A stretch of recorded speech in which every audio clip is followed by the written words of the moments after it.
Hello you guys, welcome to Echoes of Resistance. I am Natisha and I'm here with my co-host Lovis. So today we're going to talk about Namibian history. We're going to talk about South African occupation in Namibia from 1915 to 1990 to be exact.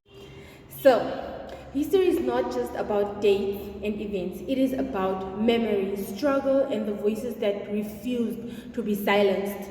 The history of Namibia under South African occupation is deeply tied to preserve their land, their resources, and their identity.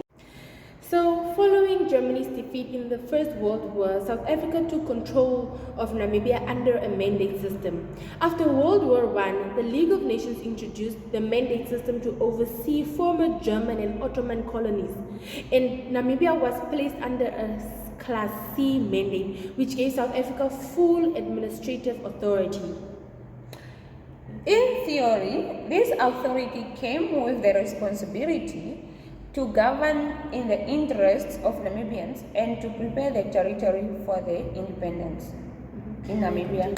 So, in reality, South Africa treated Namibia as though it were annexed, extending its laws and policies and ruling it as its fifth province. So, let's talk about the confiscation of land and cattle in Namibia by the South Africans. So, one of the most damaging aspects of South African occupation was the loss of land and cattle. So, South Africa distributed land to white settlers and stripped communities of their livestock. So cattle were not only a source of food and wealth, but also carried a deep cultural significance. So by taking away land and livestock, South Africa forced many Namibians into poverty and wage labor on settler farms and or in mines.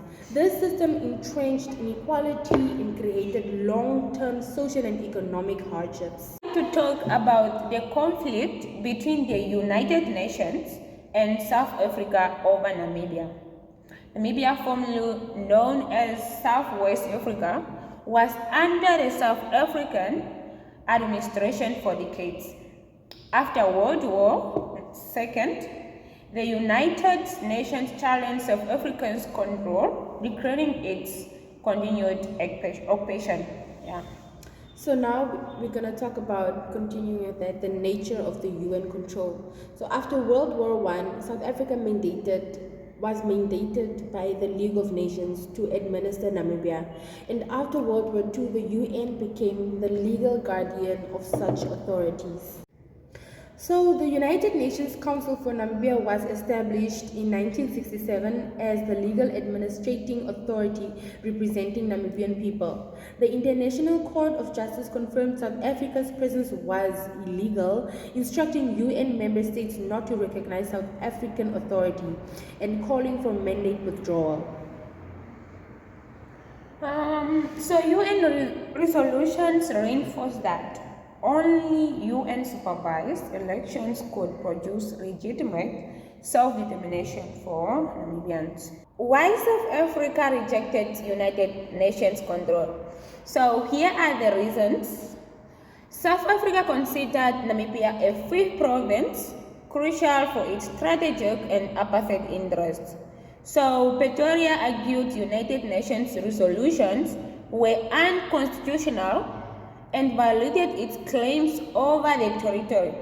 It opposed recognition of SWAPO, the United Nations-backed liberations movement, and blocked United Nations-supervised elections, maintaining apartheid structures.